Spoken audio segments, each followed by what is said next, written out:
નમસ્કાર, ન્યૂઝ ફોકસમાં હું ભૈરવી કોશિયા આપ સૌનું સ્વાગત કરું છું. શરૂઆત કરીએ આજના મુખ્ય સમાચારથી. રાષ્ટ્રપતિના અભિભાષણ સાથે સંસદના બજેટ સત્રનો આરંભ.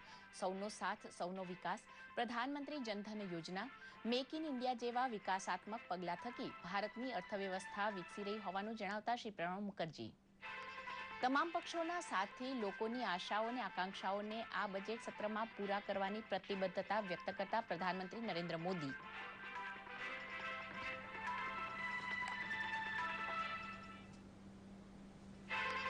જમીન સંપાદન સુધારા વટહુકમનો કોંગ્રેસ કરશે વિરોધ. સામાજિક કાર્યકર અન્ના હજારે દ્વારા પણ જંતર મંતર ખાતે આંદોલન. વટહુકમમાં ખેડૂત વિરોધ કોઈ જોગવાઈ નહીં હોવાની સરકારની સ્પષ્ટતા. 13મી ગુજરાત વિધાનસભાના છઠ્ઠા સત્રનો રાજ્યપાલશ્રીના પ્રવચનથી આરંભ. સ્વાઇન ફ્લૂ મુદ્દે કોંગ્રેસનો વોકઆઉટ. જાહેર બાંધકામ કરાર સંબંધી તથા સ્મોલ કોઝ કોર્ટ સંબંધી 2 એમ કુલ 3 વિધેયકોને મંજૂરીની મહોર. અને રાજકોટ દિલ્હી વચ્ચે એર ઇન્ડિયાની સીધી ફ્લાઇટ શરૂ. બુધવાર સિવાયના અઠવાડિયાના તમામ દિવસોએ દિલ્હીથી સવારે 5:30 વાગે ઉપડી 8:15 વાગે રાજકોટ આવશે. રાજકોટથી સવારે 8:45 વાગે ઉપડી 11:15 દિલ્હી પહોંચશે. સમાચાર વિગતવાર. રાષ્ટ્રપતિ પ્રણવ મુખર્જીના સંસદના સંયુક્ત સત્રને સંબોધન સાથે જ સંસદના બજેટ સત્રનો આજે આરંભ થયો. સંસદના સંયુક્ત સત્રને સંબોધન કરતા રાષ્ટ્રપતિએ સરકારના મહત્વના એજન્ડા પર અત્યાર સુધી થયેલી કામગીરી અને કાગળ પર થનારી કામગીરીની વિસ્તૃત છણાવટ કરી હતી. પ્રસ્તુત છે એક અહેવાલ. રાષ્ટ્રપતિ પ્રણવ મુખર્જીએ સંસદના સંયુક્ત સત્રને સંબોધતા સૌનો સાથ, સૌનો વિકાસ એ સરકારનો વિકાસ મંત્ર હોવાનું કહીને સૌને સાથે લઈને આગળ વધવાની સરકારની પ્રતિબદ્ધતાનો પુનરોચ્ચાર કર્યો હતો. The fundamental tenet of my government is सबका साथ, सबका विकास. સરકારના સ્વચ્છ ભારત અને જનધન યોજના કાર્યક્રમની પ્રશંસા કરતા રાષ્ટ્રપતિએ તમામ સાંસદોને સાંસદ નિધિના 50% રકમ સ્વચ્છતા અભિયાન પાછળ ખર્ચ કરવા અપીલ કરી હતી. રાષ્ટ્રપતિએ જનધન યોજના વિશે કહ્યું કે આરંભિક 6 મહિનામાં જ યોજના તેના લક્ષ્યને પાર કરી ચૂકી છે. My government launched an ambitious Pradhan Mantri Jan Dhan Yojana. I am happy to state that the coverage under this scheme is close to 100%. રાષ્ટ્રપતિએ પોતાના અભિભાષણમાં જણાવ્યું કે જમીન સંપાદન કાયદામાં સુધારાની મદદથી સરકાર ખેડૂતોના હિતોના રક્ષણની સાથોસાથ તેમના સામૂહિક વિકાસને પણ સાકાર કરશે. My government attaches paramount importance to safeguard the interests of farmers and families affected by land acquisition. સરકારની પ્રાથમિકતા અને લક્ષ્યાંકો વિશે જણાવતા રાષ્ટ્રપતિએ કહ્યું હતું કે ઇન્ફ્રાસ્ટ્રક્ચર વિકાસ, સમાવેશી વિકાસ અને મોંઘવારી ઘટાડવી તે સરકારની પ્રાથમિકતા છે. Ensuring quality infrastructure, ending financial untouchability, to making the country a manufacturing hub, containing inflation, to stimulating economy. સરકારને મળેલી સફળતા અંગેની વાત કરતા રાષ્ટ્રપતિએ જણાવ્યું કે મોંઘવારી સૌથી નીચી સપાટીએ પહોંચી છે. 7.4%નો જીડીપી સાબિત કરે છે કે આપણી અર્થવ્યવસ્થા ઝડપથી વૃદ્ધિ પામી રહી છે.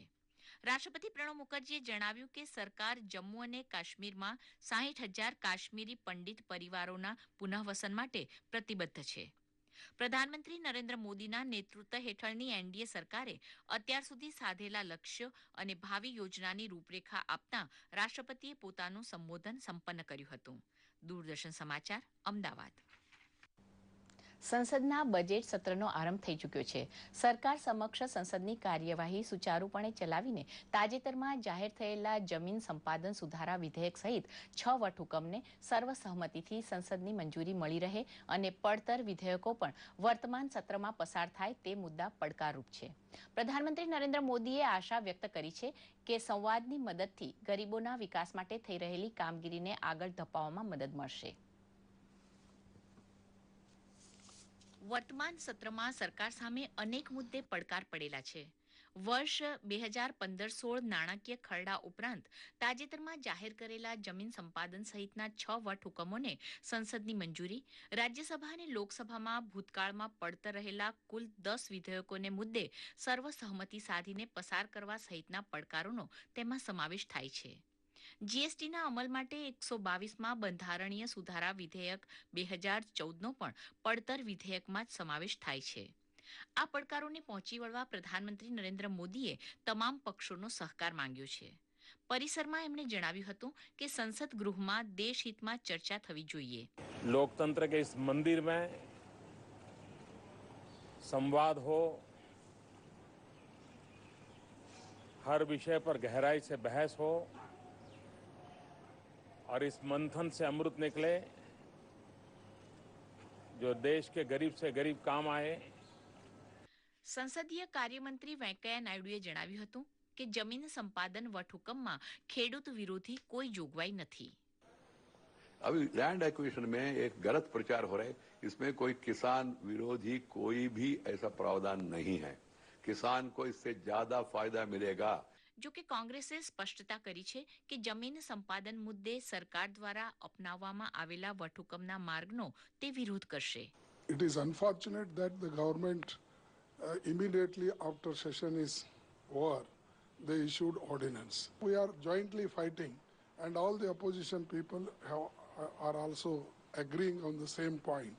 આ બાજુ સામાજિક કાર્યકર અણ્ણા હજારેએ દિલ્હીના જંતર મંતર ખાતે આ વટહુકમની જોગવાઈઓ સામે આંદોલન છેડી દીધું છે. એમણે આક્ષેપ કર્યો હતો કે સરકાર ખેડૂત હિતો સામે આંખ આડા કાન કરી રહી છે. जनतंत्र में कोई भी किसान की जमीन इंडस्ट्री के लिए देना है तो 70% लोगों की सहमति होने से वो जमीन ले सकते हैं, अन्यथा नहीं. બજેટ સત્ર દરમિયાન સરકાર સામેના આ પડકારોને સરકાર કેવી રીતે પહોંચી વળે છે તે જોવું રહ્યું. દૂરદર્શન સમાચાર, અમદાવાદ.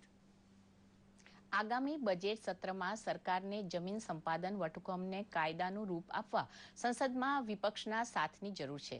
સરકાર દાવો કરી રહી છે કે દેશમાં રોજગારીની તકો ઊભી કરવા અને માળખાકીય સુવિધાઓના વિકાસ માટે જમીન સંપાદન કાયદો સીમાચિહ્નરૂપ બની રહેશે. પ્રસ્તુત છે એક અહેવાલ. જમીન સંપાદન કાયદામાં કેટલાક સુધારા કર્યા પછી કેન્દ્ર સરકાર હવે તે અંગેના વટહુકમ મુદ્દે સંસદની મંજૂરી લેવા જઈ રહી છે. સંશોધન દરમિયાન કાયદામાં 5 નવી જોગવાઈઓનો સમાવેશ કરવામાં આવ્યો છે. આ જોગવાઈઓ અંતર્ગત જમીન સંપાદન કરવા મુદ્દે સર્વસહમતિ ઊભી કરવા કેટલીક પ્રક્રિયાગત જોગવાઈઓમાં છૂટછાટો આપવામાં આવી છે. जो सरकार ने अध्यादेश जारी किया है, इसके 2 पहलू हैं. एक पहलू ये है कि देश में विकास कार्य चलता रहे, इंफ्रास्ट्रक्चर की जरूरत है, रोजगार के लिए गरीबों को भी उद्योग की जरूरत है, 100 शहर बसने हैं. इसका दूसरा उद्देश्य यह है कि विकास के साथ साथ किसान की कैसे मदद हो सके. સરકારે ગયા વર્ષે ડિસેમ્બરમાં જમીન સંપાદનમાં યોગ્ય વળતર અને પારદર્શકતાનો અધિકાર, સુધાર અને પુનઃવસવાટ અધિનિયમ 2013માં થયેલા કેટલાક સુધારાને મંજૂરી આપી હતી. તે અંગે કાયદો 1 જાન્યુઆરી 2014થી અમલી બન્યો હતો, પરંતુ તેના અમલમાં અનેક મુશ્કેલીઓ સામે તેને બળવત્તર બનાવવા કાયદામાં કેટલાક સુધારા કરવામાં આવ્યા હતા. जो फसल वाली भूमि है उसको लिया जाए, ये तो कभी किसी की इच्छा नहीं है, लेकिन किसान को 4 गुना मुआवजा मिले जमीन की कीमत से. मुआवजे के साथ साथ एक रिलीफ और रिहैबिलिटेशन का पूरा पैकेज है. उसमें पैसा भी मिल सकता है, उसमें रोजगार भी मिल सकता है, जो उद्योग लगे उसके अंदर. વટહુકમથી રાષ્ટ્રીય પરિયોજનાઓ માટે જમીન સંપાદન સામે આવનારી પ્રક્રિયાગત મુશ્કેલીઓને દૂર કરવામાં મદદ મળશે. જમીન સંપાદન અધિનિયમમાં થયેલા સુધારા ખેડૂતોને બહેતર વળતરનો અધિકાર આપવા ઉપરાંત દેશની સુરક્ષા અને વિકાસનો માર્ગ પણ પ્રશસ્ત કરે છે. દૂરદર્શન સમાચાર, અમદાવાદ. લોકસભામાં આજે પૂર્વ દિવંગત સભ્યોને શ્રદ્ધાંજલિ અર્પવામાં આવી હતી અને બાદમાં દિવસભર માટે લોકસભા સ્થગિત કરવામાં આવી હતી. પશ્ચિમ બંગાળના બનગાંવ સંસદીય મત વિસ્તારમાંથી હાલમાં ચૂંટાયેલા તૃણમૂલ કોંગ્રેસના મમતા ઠાકુરે ગૃહના સભ્ય તરીકે શપથ લીધા હતા. બાદમાં રાષ્ટ્રપતિ પ્રણવ મુખર્જી દ્વારા અપાયેલા વક્તવ્યને ગૃહમાં રજૂ કરવામાં આવ્યું હતું. સંસદીય કાર્યમંત્રી રાજીવ પ્રતાપ રૂડીએ 6 વટહુકમની કોપી ગૃહમાં રજૂ કરી હતી, જેમાં ભૂમિ અધિગ્રહણ, વીમા ક્ષેત્રે એફડીઆઈ, કોલસા ખાણોની ફાળવણી, ઈ રિક્ષા, ખાણ અને ખનીજ તેમજ અપ્રવાસી ભારતીયોને પીઆઈઓ કાર્ડ સાથે જોડાયેલા વટહુકમોનો સમાવેશ થાય છે.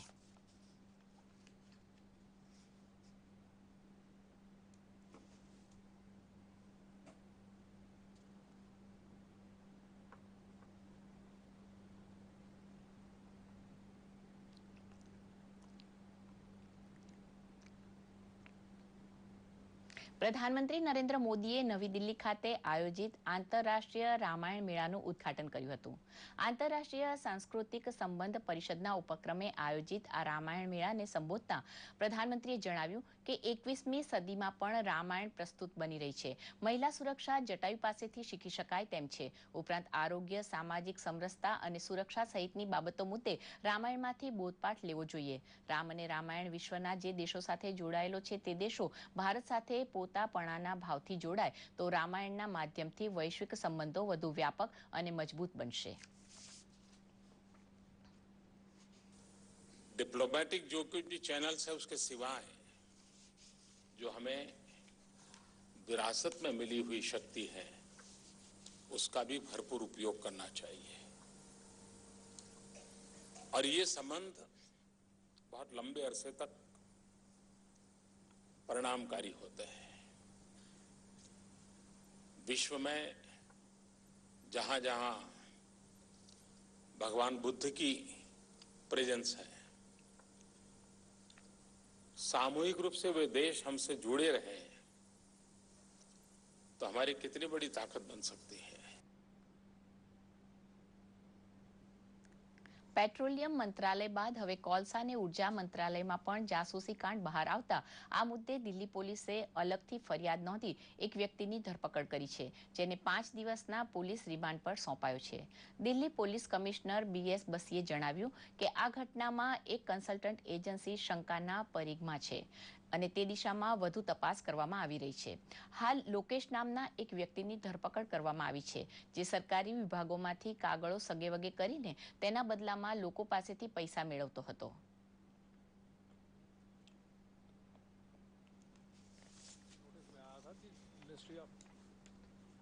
સાર્વજનિક ક્ષેત્રની બેંકોએ 25મી ફેબ્રુઆરીથી હડતાળ પર જવાનું આપેલું એલાન પરત ખેંચ્યું છે. ઇન્ડિયન બેન્કિંગ એસોસિએશને બેંક કર્મચારીઓના વેતનમાં 15% વધારો કરી આપતા બેંક કર્મચારીઓએ હડતાળની જાહેરાત પાછી ખેંચી છે.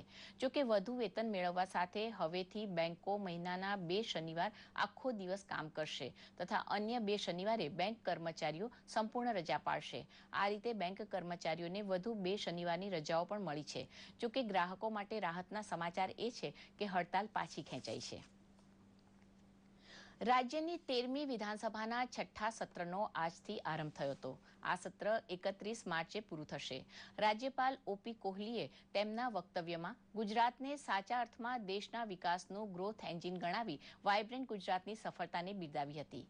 રાજ્યપાલે રાજ્ય સરકારની કામગીરીની સરાહના કરતા જણાવ્યું કે સર્વાંગી વિકાસની દિશામાં રાજ્ય સરકારે કામગીરી આરંભતા તંત્ર વધુ પ્રજાભિમુખ બન્યું છે અને પ્રજાને પણ હવે વિકાસની સાચી સ્થિતિનો ખ્યાલ આવવાનો શરૂ થયો છે. રાજ્યપાલે કૃષિ, શિક્ષણ, વાહન વ્યવહાર, જળ, ગ્રામ વિકાસ સહિતના ક્ષેત્રે નવી અમલી બનેલી યોજનાની વિગતો પણ રજૂ કરી હતી. રાજ્યપાલશ્રીના પ્રવચન દરમિયાન વિપક્ષી સભ્યોએ સ્વાઇન ફ્લૂ મુદ્દે અંતરાયો ઊભા કર્યા હતા. સતત સૂત્રોચ્ચાર, પત્રિકાઓ અને માસ્કના વિતરણ વચ્ચે રાજ્યપાલશ્રીએ તેમનું સંબોધન સતત 12 મિનિટ ચાલુ રાખ્યું હતું, પણ પછી ટૂંકાવી વાંચેલા બરોબર ગણી લેવા જણાવ્યું હતું. દરમિયાન ગૃહે આજે 3 સરકારી વિધેયકો, ગુજરાત જાહેર બાંધકામ કરાર સંબંધી તકરાર લવાદી ટ્રિબ્યુનલ સુધાર વિધેયક, પ્રોવિન્શનલ સ્મોલ કોઝ કોર્ટ ગુજરાત સુધારા વિધેયક તેમજ presidency small cause court Gujarat સુધાર વિધેયક પણ ત્રણેય વાંચનમાંથી પસાર કરી મંજૂર કર્યા હતા. આવતીકાલે નાણામંત્રી શ્રી સૌરભ પટેલ સામાન્ય અંદાજપત્ર રજૂ કરશે. આજે વિધાનસભા ગૃહમાં સ્વાઇન ફ્લૂ મામલે વિપક્ષી સભ્યોએ ભારે હોબાળો મચાવ્યો હતો. તેઓએ માસ્ક પહેરી રાજ્યપાલના સંબોધન સામે વિરોધ નોંધાવ્યો હતો. આરોગ્ય મંત્રી શ્રી નીતિન પટેલે આપેલા નિવેદનમાં સ્વાઇન ફ્લૂ રોકવા રાજ્ય સરકાર દ્વારા લેવાયેલા પગલાંની માહિતીથી સંતોષ ન થતા કોંગ્રેસના સભ્યોએ ગૃહ ત્યાગ કર્યો હતો.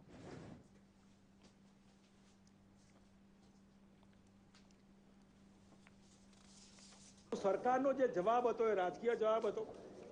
સરકાર શું કરે આમાં તો સરકારની જવાબદારી. જો સારું હોય તો વાહ વાહ, ને આવું થાય તો સરકાર શું કરે એ રીતે જે જવાબ આપ્યો, અને ક્યાંય કોઈ તકલીફ જ નથી. જાણે સ્ટાફ ઓછો છે એની કોઈ ચિંતા નહીં, વેક્સિન ન હોય એની ચિંતા નહીં, લોકો મરે છે એની ચિંતા નહીં, સ્વાઇન ફ્લૂનો વધારે ચેપ ન પસરે એની ચિંતા કરવી જોઈએ. એના બદલે રાજકીય આક્ષેપો અને હું રાજીનામું આપું આવી વગેરે ચેલેન્જ જેને કહેવાય એવી ભાષામાં વાત કરી એના વિરોધમાં સરકાર ગંભીર નથી એવું માનીને અમે વોકઆઉટ કર્યો છે કે સરકારને સદબુદ્ધિ આપે અને આ રીતે તાત્કાલિક સ્વાઇન ફ્લૂનો દર્દીઓને દર જે અટકે, આ રોગ પ્રસરતો ચેપ અટકે, એના માટે હજી પણ જે ચિંતા કરવી હોય એ કરે.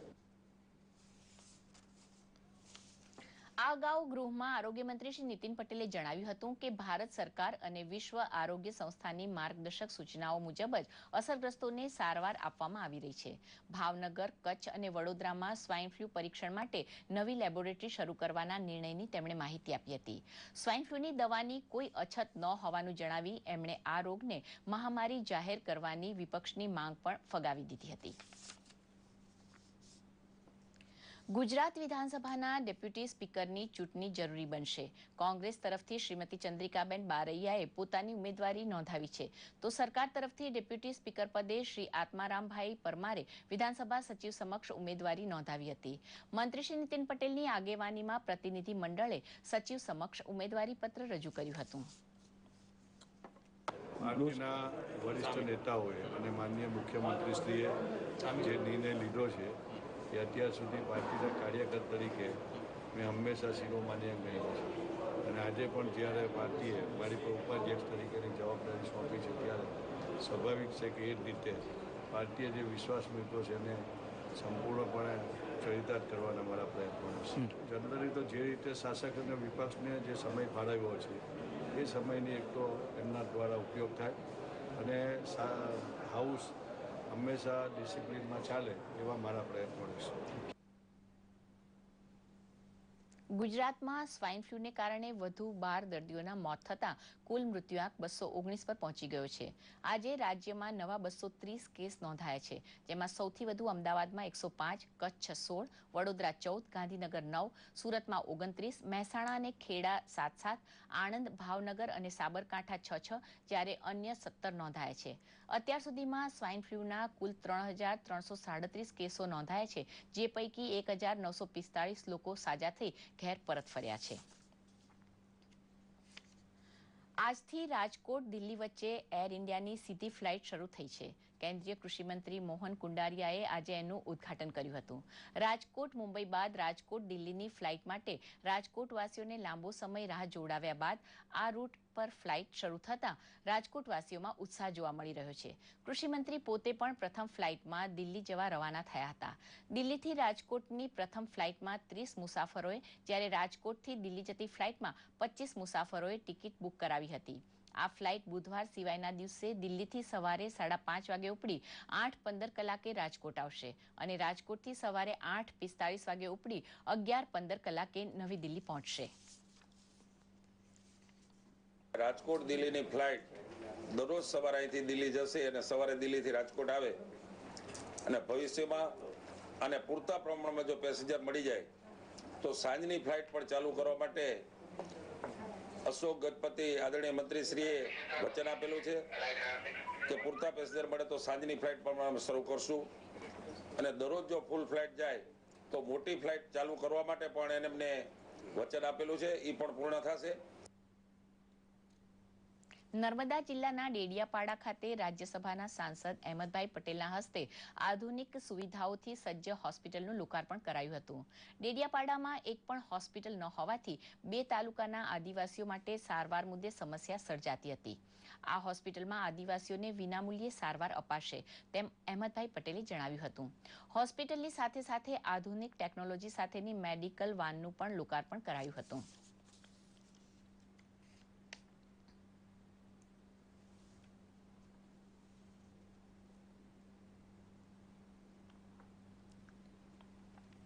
અમદાવાદમાં દેના બેંકના ઉપક્રમે ગ્રાહકોની વિશેષ સુવિધા માટે કિયોસ્કનું ઉદ્ઘાટન કરવામાં આવ્યું હતું.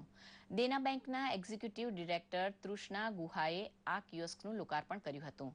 આ કિયોસ્ક મારફત દેના બેંકના ગ્રાહકો વિવિધ પ્રકારની બેન્કિંગ સેવાઓનો 24 કલાક જાતે જ ઉપયોગ કરી શકશે. આ સ્માર્ટ સેન્ટરમાં ગ્રાહકો પાસબુક, પ્રિન્ટિંગ, ચેક ડિપોઝિટ અને રોકડ જમા કરાવી તેમજ એટીએમ અને નેટ બેન્કિંગ સેવાઓનો જ્યારે ઈચ્છે ત્યારે ઉપયોગ કરી શકશે. આગામી દિવસોમાં 5 કિયોસ્ક અમદાવાદ ખાતે ખોલવાનું આયોજન હોવાનું તૃષ્ણા गुहाए જણાવ્યું હતું. हमारी सबसे पहली ई लॉबी स्मार्ट है जिसमें हम लोग सभी तरह के सेल्फ सर्विस टर्मिनल्स रखते हैं कस्टमर्स के लिए. ये 24/7 ऑपरेटिव रहेगा और कस्टमर्स खुद आके यहाँ पे cheque deposit, passbook printing, cash deposit and also ATM की फैसिलिटी ले सकते हैं और इंटरनेट बैंकिंग भी यहाँ वो लोग अवेल कर सकते हैं. तो ऐसे हम लोग इस साल में हमारा 100 ई लॉबीज खोलने का, ई स्मार्ट सेंटर्स खोलने का इंटेंशन है. ડાયમંડ સિટી સુરતમાં સાચા હીરાની સાથે સિન્થેટિક ડાયમંડની ભેળસેળનો કિસ્સો સામે આવતા ખળભળાટ મચી ગયો છે. સમાજ માટે આ કિસ્સો લાલબત્તી સમાન છે. હીરાનું નામ માત્ર કોઈ પણ માનવીની આંખમાં ચમક લાવી દેવા માટે પૂરતું છે. હીરાના દાગીના માટે લાખો રૂપિયા કુરબાન કરી દેતા પણ લોકો અચકાતા નથી. ત્યારે આ લાખેણા હીરા નકલી હોવાનું માલુમ પડે તો હીરા પ્રેમીઓ માટે લાલબત્તી સમાન પ્રસંગ બન્યો છે સુરતના હીરા બજારમાં. સુરતના ચોકસી બજારમાં હીરા દલાલે 2 યુવાન વેપારીઓને આ સિન્થેટિક હીરા પધરાવ્યા હોવાનું બહાર આવ્યું છે. 40,000ની કિંમતના હીરા માત્ર 21,000માં મળતા હોવાથી આ વેપારીઓને શંકા જતા તેમણે હીરાની ચકાસણી કરી હતી. જાગૃત વેપારીઓની સતર્કતા અને ચકાસણીને પરિણામે સિન્થેટિક હીરાની ભેળસેળની હકીકત બહાર આવી હતી. અત્યારે તો ગંભીર જ કહેવાય ને, જે તૈયાર હારે સિન્થેટિક ડાયમંડ જે ડુપ્લિકેટ માર્કેટમાં આવી ગયું છે એના હિસાબે માર્કેટ ભાંગ્યું છે, તૂટ્યું છે એના હિસાબે. સિન્થેટિક હીરા વેચનાર રમેશ શેટા બોટાદના બજારમાંથી હીરા લાવ્યો હતો, પણ આ રફ ડાયમંડ કોણે આપ્યા એ સ્પષ્ટ કરી શક્યો નહોતો. કહેવામાં તો શું છે કે કાચું લીધું એની અંદર આવેલા છે. મને તો ખ્યાલ નહોતો કે આ સિન્થેટિક છે કે શું છે. સુરતના પ્રતિષ્ઠિત હીરા બજારની આંતરરાષ્ટ્રીય સ્તરે પણ નામના છે. હીરા બજારની ચમકને ઝાંખી પાડતા આવા ઠગથી સાવચેત રહેવા અંગે ડાયમંડ એસોસિએશનના પ્રમુખ દિનેશ નાવડિયાએ જણાવ્યું હતું. અર્ધ સરકારી સંસ્થા જેમ્સ એન્ડ જ્વેલરી પ્રમોશન કાઉન્સિલના માધ્યમથી નેચરલ ડાયમંડ મોનિટરી કમિટીનું એક ગઠન કરવામાં આવ્યું છે. આ કમિટીની અંદર સરકારી અધિકારીઓ, ડાયમંડ ઇન્ડસ્ટ્રી સાથે જોડાયેલા તમામ લોકો આની સાથે અંદર કમિટીના સભ્યો છે અને 1.5-2 વર્ષથી આ નેચરલ ડાયમંડ અને સિન્થેટિક ડાયમંડ અંગેનું રિસર્ચ પણ કરે છે. આ બનાવના પગલે હવે સોનાની જેમ હીરાની ચકાસણી માટે પણ કોઈ વ્યવસ્થા હોવી જોઈએ એવો સૂર ઉઠ્યો છે. દૂરદર્શન સમાચાર, અમદાવાદ. સરદાર સરોવર યોજનાના અસરગ્રસ્તો માટે રચાયેલ ફરિયાદ નિવારણ પ્રાધિકરણના ચેરપર્સન જસ્ટિસ AL દવેએ છોટાઉદેપુર જિલ્લાના સખેડા તાલુકાની વડેલી વસાહતની મુલાકાત લીધી હતી. વસાહતીઓએ જસ્ટિસ AL દવે સમક્ષ તેમની હૈયાવરાળ ઠાલવી હતી અને ગામમાં સિંચાઈનું પાણી, પીવાનું પાણી, કાચા રસ્તા, આરોગ્ય સહિતની સમસ્યાઓ અંગે રજૂઆત કરી હતી. આ તકે સરદાર સરોવર પુનઃ વસવાટ એજન્સીના કમિશનર KN ભટ્ટ પણ તેમના અધિકારીઓ સહિત આ મુલાકાત સમયે હાજર રહેતા જસ્ટિસ AL દવેએ તેમને વસાહતીઓની સમસ્યાઓના નિરાકરણ માટે યોગ્ય કાર્યવાહી કરવા સૂચના આપી હતી.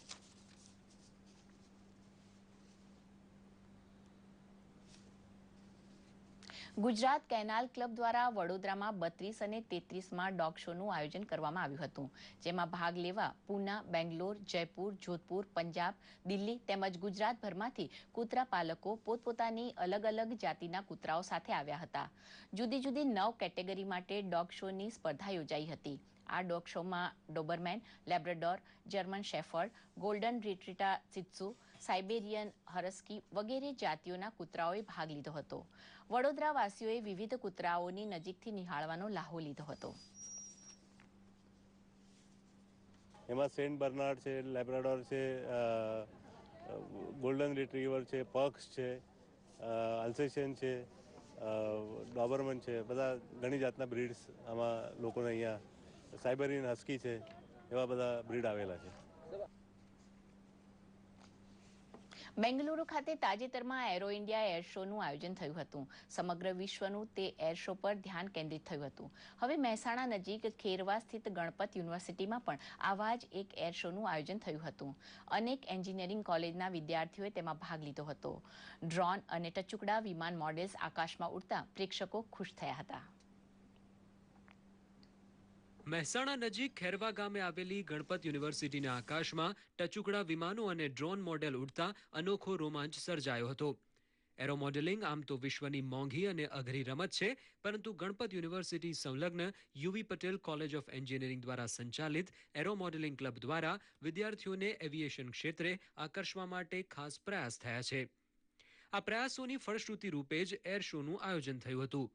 એર શો દરમિયાન વિદ્યાર્થીઓ દ્વારા તૈયાર થયેલા ટચુકડા વિમાનો, ડ્રોન, ગ્લાઇડર્સ, પેરાશૂટ વગેરે આકાશમાં ઉડ્યા હતા. વિદ્યાર્થીઓ અને પ્રેક્ષકોએ તેનો રોમાંચ માણ્યો હતો. આનો મેઇન પર્પઝ છે કે વિદ્યાર્થીઓમાં જે ટેકનિકલ સ્કિલ છે આપણે વિમાનોને લગતી, અને એ કેવી રીતે ખીલે અને એનો ઉપયોગ કરીને કેવી રીતે એ લોકો જ્ઞાન મેળવે, એ જ આશય હોય છે આ સ્પર્ધા પાછળનો. યુનિવર્સિટી ખાતે કન્વર્જન્સ 2015 અંતર્ગત સંકુલમાં એર શો, ઓટોમેટ, ઇન્ફોક્રાફ્ટ, ઇલેક્ટ્રોફેસ્ટ સહિત 60 જેટલી ઇવેન્ટનું આયોજન છે. હજારો એન્જિનિયરિંગ વિદ્યાર્થીઓ આ ઇવેન્ટમાં ભાગ લેતા હોય છે. અમે બધી જ નાનાથી પ્લેન માંડીને બધા જ પ્લેન અમે બનાવી લીધા છે, ચક ગ્લાઇડરથી માંડીને એન્જિન પાવર સુધીના. આના સિવાય અમે બીજી આ વખતે મલ્ટીકોપ્ટર્સ ઉપર બી અમે વર્ક કરી રહ્યા છીએ, અને આ વખતે મલ્ટીકોપ્ટર બી બનાવ્યું છે. એનાથી અમે જાતની બધી એપ્લિકેશન્સ બી કરી રહ્યા છીએ.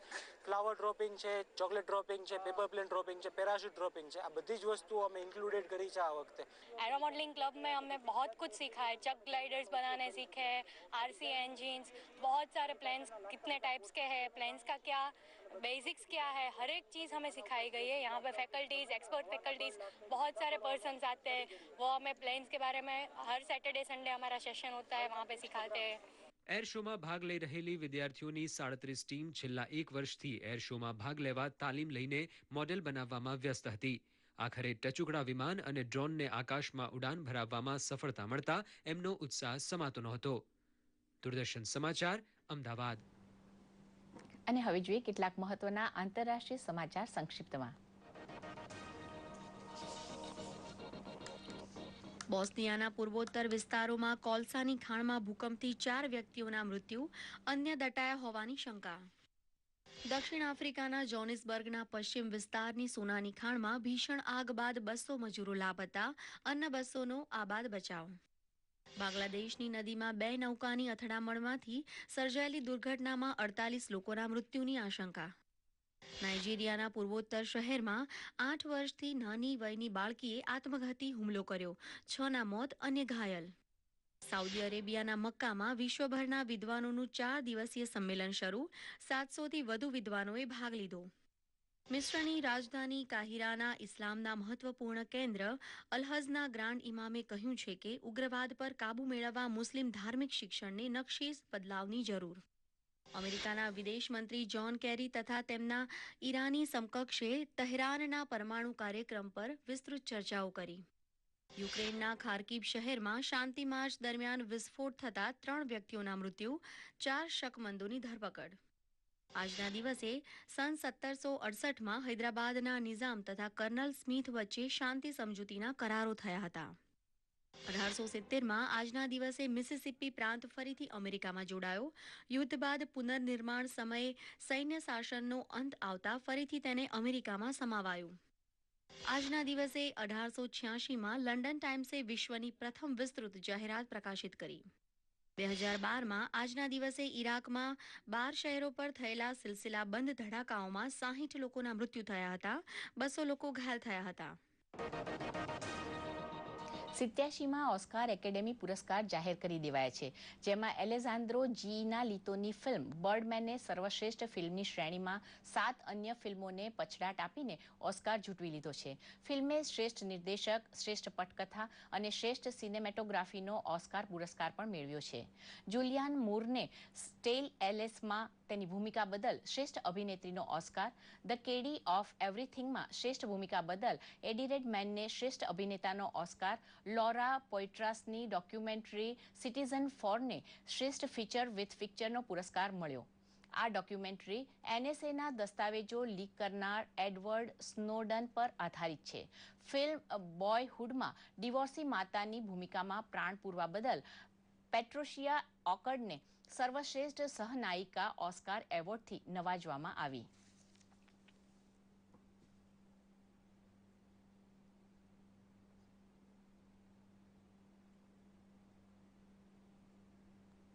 અને આ સાથે ન્યૂઝ ફોકસ સમાપ્ત. નમસ્કાર.